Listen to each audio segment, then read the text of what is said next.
এতিয়া আমি চাওঁ definition of some important terms in coordination compounds. Coordination entity. এতিয়া a coordination entity constitutes a central metal atom or ion bonded to a fixed number of ions or molecules. For example, এইটো এইকেইটা দেখিছা ন এইকেইটা হৈ গ'ল coordination entity বুলি কোৱা যায় যিকেইটা আমি ব্ৰেকেটৰ ভিতৰত থাকোঁ ন এইকেইটা হৈ গ'ল coordination entity. ইয়াতে আৰু এটা বস্তু ইয়াতে তোমালোকে পাবা সেইটো হৈ গ'ল তোমাৰ coordination sphere. The central atom or ion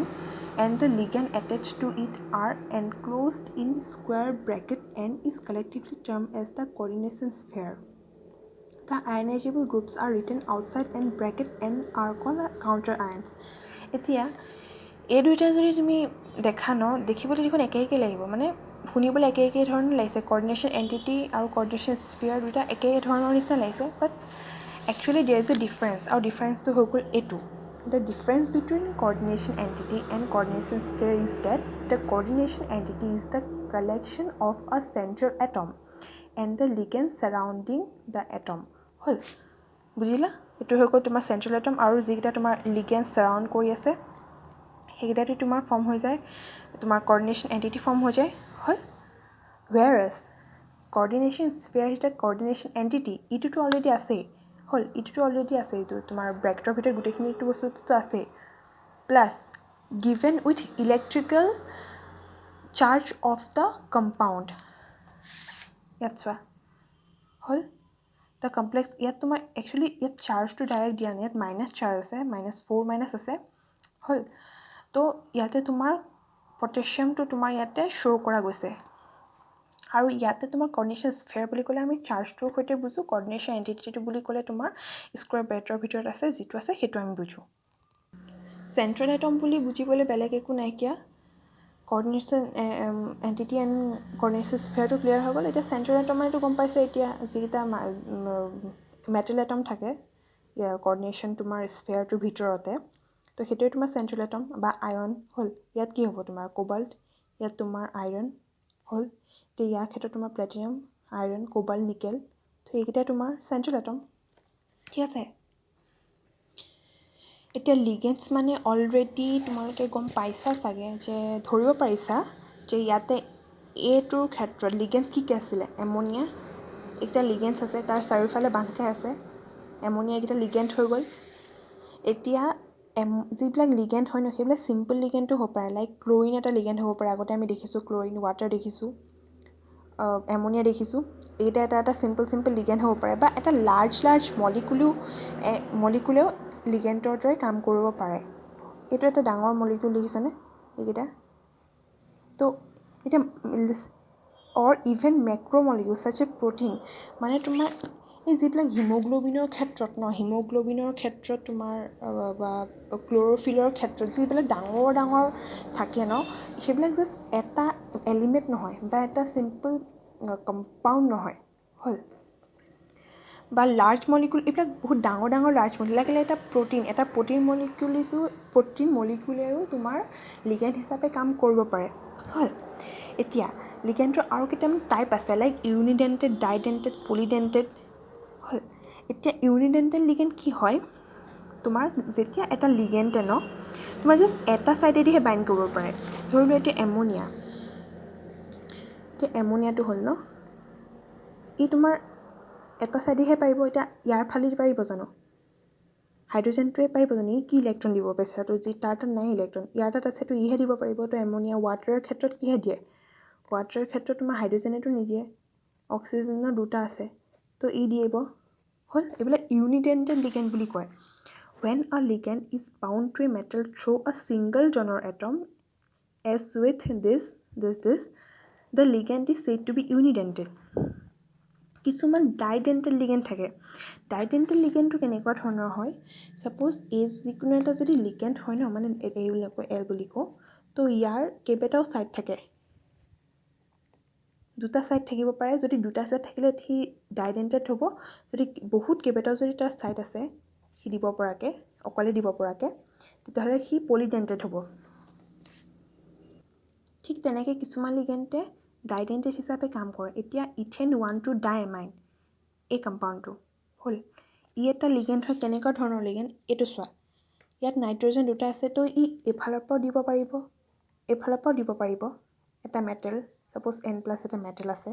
তো এই মেটেলটোক ই ইয়াৰ ফালৰ পৰা দিব পাৰিব ইয়াৰ ফালৰ পৰা দিব পাৰিব নাই তো এটা ডাইডেণ্টেল লিগেণ্ড বুলি কোৱা যায় হ'ল ঠিক তেনেকৈ অক্সালেটৰ ষ্ট্ৰাকচাৰটো কেনেকুৱা হৈছে এইটো তো ইয়াৰ ফালে যিটো এই অক্সিজেনটো ইউ দিব পাৰিব হ'লনে তো ই একেটা মেটেলকে দুটা ফালৰ পৰা সি দিব পাৰিব হ'ল তো ই হৈ গ'ল তোমাৰ ডাইডেণ্টেল লিগেণ্ড তেনেকৈ পলিডেণ্টেটত এতিয়া তোমাৰ EDTA ন এইটো EDTA ই ইয়াৰ পৰাও দিব পাৰিব ইয়াৰ পৰাও পাৰিব হ'ল এণ্ড দুটা নাইট্ৰজেনৰ পৰা পাৰিব 1 2 3 4 5 6 ই 6টা ধৰণ দিব পাৰিব 6টা ছাইট আছে ইয়াৰ ইলেক্ট্ৰন দিয়াৰ গম পাইছানে তো সেইকাৰণে হেক্সাডেণ্টেড বুলি কোৱা যায় ইয়াতে যিটো এটা পলিডেণ্টেড মানে হেক্সাডেণ্টেডো এটা পলিডেণ্টেডে হয় ন অবভিয়াছলি দ্য লিগেণ্ড এইটো is an important hexadentate ligand it can bind through 2 nitrogen and 4 oxygen atom to the central metal ion এইটোক এটা শ্বৰ্ট ফৰ্মত তোমাৰ EDTA বুলি কোৱা যায় এইটো তোমাৰ ফুল নেমটো চ' তোমালোকে এই তিনিটাটো বুজি পালা ইউনিডেণ্টেড লিগেণ্ড ডাইডেণ্টেড লিগেণ্ড এণ্ড পলিডেণ্টেড লিগেণ্ড আৰু এটা টাইপৰ লিগেণ্ড আছে সেইটোক কয় এম্বিডেণ্টেড লিগেণ্ডটো কেনেকুৱা ধৰণৰ হয় জানানে সি এবাৰেই দিব পাৰিব কিন্তু তাৰ দুটা ছাইড থাকে দিব পৰাকৈ ইহঁতে চাইমলটেনিয়াছলি ই 6টা ছাইড থাকিব চাইমলটেনিয়াছলি সি দিব পাৰিব লাইক ইয়াৰ ক্ষেত্ৰত ই চাইমলটেনিয়াছ দিব পাৰিছে নাই একেবাৰতে ইউ দিব পাৰিছে এনেকুৱাতো নহয় ন এবাৰ ই দিব পাৰিলে ই দিব নোৱাৰে ই দিব পাৰিলে বা ই দিব নোৱাৰে তেনেকুৱা ধৰণৰ নহয় ন চাইমলটেনিয়াছলি সিহঁতে দিব পাৰিছে কিন্তু যিটো এম্বিডেণ্টেড লিগেণ্ড ইহঁতৰ ছাইড থাকে দুটা হয়নে এতিয়া যিটো NO2 এইটো চোৱা NO2 এই অক্সিজেনটোৰ ফালৰ পৰা পাব পাৰিব নাইট্ৰজেনটোৰ ফালৰ পৰা পাব পাৰিব সি গম পাইছা ঠিক তেনেকৈ ইয়াৰ ক্ষেত্ৰত তোমাৰ ছালফাৰটোৰ পৰাও তোমাৰ পাব পাৰিব আৰু তোমাৰ নাইট্ৰজেনটোৰ পৰাও পাব পাৰিব গম পাইছানে কিন্তু একেলগে নোৱাৰে মানে ধৰি লোৱা ইয়াত তোমাৰ নাইট্ৰজেনটোৱে তোমাৰ ইলেক্ট্ৰন দিছে ই আকৌ দিব নোৱাৰিব গম পাইছানে মানে একেলগে নাইট্ৰজেন আৰু ছালফাৰ দুয়োটাই দিব নোৱাৰিব কিন্তু এটা সময়ত এটা দিব পাৰিব ইয়াৰ ক্ষেত্ৰত দুটা ছাইড আছে নাইট্ৰজেনৰ পৰা পাৰিব অক্সিজেনৰ পৰা পাৰিব ইয়াৰ ছালফাৰ পৰা পাৰিব তোমাৰ নাইট্ৰজেনৰ পৰা পাৰিব বুজিলা তো এইটো হৈ গ'ল তোমাৰ এম্বিডেণ্টেড লিগেণ্ড তো ইউনিডেণ্টেডে হয় এফালৰ পৰা ক'বলৈ গ'লে এবাৰেই দিব পাৰিব মানে বাইণ্ড কৰিব পাৰিব এটা ছাইডেদি বাইণ্ড কৰিব পাৰিব কিন্তু তাৰ ছাইড দুটা থাকে বুজিলা এতিয়া আহি গ'ল coordination number ক্ষেত্ৰত অথনি কৈছিলোঁ যে the coordination number is of a metal ion in a complex can be defined as the number of ligand donor atom to which the metal is directly bonded clear হৈছে এইটোতো নতুনকৈ ক'বলগীয়া মই ভাবোঁ নাই কাৰণ এইটো ক্ষেত্ৰত তুমি নিজে ক'ব পাৰিবা এইটো ইমান হ'ব coordination number 4 হ'ব ইয়াৰ ক্ষেত্ৰত শুনা এক্সেক্টলি চোৱা ইয়াৰ ক্ষেত্ৰত চোৱা হা ইয়াৰ ক্ষেত্ৰত দেখাত 3 লাগিছে বাট 3 হ'ব নে ইয়াত 6 হ'ব coordination number কিয় কোৱাচোন এইটো যিটো অক্সালেটটো আছিল ন অক্সালেটটো কি ডেণ্টেড হয় ডাইডেণ্টেড নহয় জানো ইয়াৰ দুটা ছাইড নাই জানো গম পাইছানে যদি মই ইয়াৰ ষ্ট্ৰাকচাৰটো এইটো হ'ব ইয়াৰ ষ্ট্ৰাকচাৰটো গম পাইছা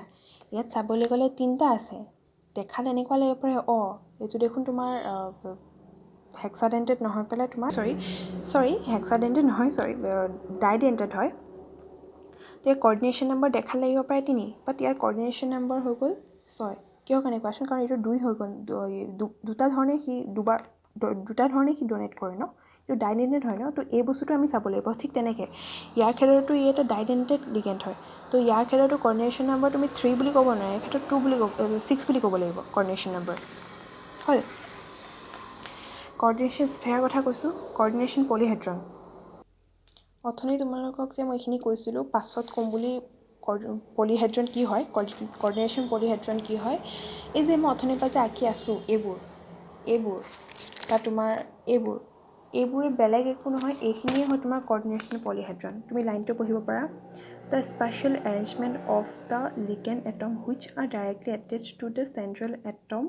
ion defines a coordination polyhedron about the central atom হয় The most common coordination polyhedra are octahedral, square planar, tetrahedral, etc. So, এইটো কি আছিলে এইটো octahedral আছিলে octahedral in the sense মই অথনি ইমেজিন কৰাইছিলোঁ এবাৰ কেনেকুৱাকৈ থাকে প্লেনখনত এই যদি তুমি এইখন প্লেন ধৰা হ'ল ইয়াতে 4টা 1 2 3 4 এমনিয়া গ্ৰুপ এটা ওপৰৰ ফালে আছে তলফালে আছে তো এটা অক্টাহেড্ৰন ফৰ্ম কৰিব নাই এইখিনি ষ্ট্ৰাকচাৰ তোমালোকে আগতে পাইছা অক্টাহেড্ৰল কেনেকুৱা হয় টেট্ৰাহেড্ৰল কেনেকুৱা হয় স্কুৱাৰ প্লেনাৰ কেনেকুৱা ধৰণৰ হয় চ' এইবিলাক অক্টাহেড্ৰল টেট্ৰাহেড্ৰল স্কুৱাৰ প্লেনাৰ ট্ৰাইগোনেল বাই পিৰামিডেল স্কুৱাৰ পিৰামিডেল তো এইবিলাক তোমাৰ এৰেঞ্জমেণ্ট হয় মানে কেনেকুৱাকৈ থাকে লিগেণ্ড এটমছবিলাক মেটেল এটমটোৰ চাৰিওফালে চ' এইখিনিয়ে তোমাৰ কৰ্ডিনেশ্যন পলিহেড্ৰন এতিয়া আহি যাওঁ oxidation number of central atom এতিয়া oxidation number of central atom এই ক্ষেত্ৰটোত ইয়াত চোৱা এতিয়া যিটো এমনিয়াটো হয় ন ই এটা নিউট্ৰেল লিগেণ্ড হয় হ'ল এমনিয়াৰ নিজাৰ চাৰ্জটো একো নাই ন 0 হৈ আছে তেতিয়াহ'লে কোবাল্টৰ চাৰ্জ ডাইৰেক্ট কি হ'ব 3+ হ'ল কোবাল্ট যদি মই ধৰিলোঁ x ধৰিলোঁ ইয়াৰ অকল মেটেল এটমটোৰ দেই অকল মেটেল এটমটোৰ চাৰ্জ যদি তোমাৰ x ধৰোঁ +0 × 6 চাৰ্জ 0 আছে 3 + 3 তো x = +3 ক্লিয়াৰ মেটেল এটমটোৰ চাৰ্জ ইয়াতো এইটোৱে হ'ব ছেম টু ছেম বিকজ ইয়াত এনেও নিউট্ৰেল হয় চ' ইয়াৰ চাৰ্জ নাই ইয়াৰ ক্ষেত্ৰত কি হ'ব ইয়াত এটা নিগেটিভ আয়ন হয় নাই মাইনাছ আছে এটা মাইনাছ চাৰ্জ আছে তো 4টাৰ কাৰণে -4 হ'ব হ'ল এতিয়া কপাৰ যদি মই x ধৰোঁ হ'ল প্লাছ 4টা কিমান আছে -1 ইচ ওৱান প্ৰতিটোৰ কাৰণে আৰু বাহিৰত তোমাৰ চাৰ্জ কিমান আছে এইটো তো x = কিমান হ'ব +1 বুজিলা অকল ইয়াৰ কিমান হ'ব +1 নহ'ব জানো তো ইয়াৰে সেইটোৱে কোৱা গৈছে oxidation number of central atom কপাৰৰ কাৰণে +1 হ'ল বিকজ ইয়াত চাইনাইড আয়নৰ তোমাৰ -1 ইয়াত চাৰ্জ অলৰেডি এটাৰ কাৰণে -1 আছে তো 4টাৰ কাৰণে -4 হ'ব হ'ল আৰু এই যিটো ইয়াৰ ওপৰত থাকে ন ব্ৰেকেটটোৰ ওপৰত যিটো চাৰ্জ থাকে ন এইটো ব্ৰেকেটটোৰ ওপৰত যিটো চাৰ্জ থাকে ন সেইটো মানে আল্টিমেটটো হয় গোটেইকেইটা প্লাছ মাইনাছ কৰি গোটেই চামটো মানে সেইটোহে ইয়াত থাকে গম পাইছেনে এইটো ডাইৰেক্টলি উঠি নাহে অৰ্থনীৰ ক্ষেত্ৰত আমি এইকাৰণে দেখিছিলোঁ বিকজ আমি ৱাটাৰ হওক বা তোমাৰ এমনিয়া হওক এইবিলাক নিউট্ৰেল লিগেণ্ড হয় এইবিলাক নিউট্ৰেল লিগেণ্ড হোৱাৰ কাৰণে তোমাৰ যিটো মেটেলৰ চাৰ্জটো সেইটোৱে তোমাৰ কৰ্ডিনেশ্যন স্ফেয়াৰৰ যিটো চাৰ্জটো হয় মানে কৰ্ডিনেশ্যন এণ্টিটিৰ যিটো চাৰ্জটো হয় সেইটো ছেইম হয় বাট ইয়াৰ ক্ষেত্ৰত সেইটো নহ'ব বুজিলানে কি কৈছোঁ তো সেইকাৰণে এইটো লাইনটো লাগিলে পঢ়ি লোৱা The oxidation number of the central atom in a complex is defined as the charge it would carry if all the ligands are removed along with the electron pair that are shared with the central atom. মানে oxidation number of central atom মানে অকল oxidation number of central atom এইটো নামটোতে গম পোৱা যায় বুজিলা সেইকাৰণে এইটো চোৱা ইয়াৰ ক্ষেত্ৰত +1 হৈ গ'ল ইয়াৰ ক্ষেত্ৰত 3 হ'ব বিকজ এইটো নিউট্ৰেল কৰি দেখুৱাই দিছোঁ হ'ল এতিয়া আহি গ'ল হোমোলেপ্টিক এণ্ড হেটেৰলেপ্টিক কমপ্লেক্স এতিয়া হোমোলেপ্টিক আৰু হেটেৰলেপ্টিক মানে কি হ'ল এই কমপ্লেক্সটো চোৱা হা এই কমপ্লেক্সটোত কেইটা টাইপৰ তুমি লিগেণ্ড দেখিছা অকল এটা টাইপৰে আছে লিগেণ্ড তো ই হৈ গ'ল হোমোলেপ্টিক এই যিটো লিগেণ্ড কমপ্লেক্স দেখিছা ন ইয়াত তুমি কেইটা টাইপৰ দেখিছা ইয়াত তোমাৰ এমনিও আছে ক্লৰাইডো আছে তো ই হৈ গ'ল হেটেৰলেপ্টিক বুজিলা যদি একেটা টাইপৰে তোমাৰ লিগেণ্ড থাকে তেতিয়াহ'লে হোমোলেপ্টিক যদি বেলেগ বেলেগ ধৰণৰ লিগেণ্ড থাকে তেতিয়াহ'লে তোমাৰ হেটেৰলেপ্টিক তো এইটোৱে হৈ গ'ল তোমাৰ হোমোলেপ্টিক এণ্ড হেটেৰলেপ্টিকৰ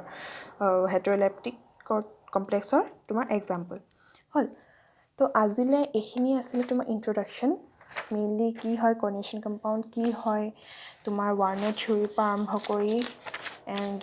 এইখিনি গোটেইখিনি ডাবল চল্টৰ আৰু কমপ্লেক্সৰ মাজত তোমাৰ ডিফাৰেঞ্চ তাৰপিছত এইখিনি ডেফিনেশ্যনছখিনি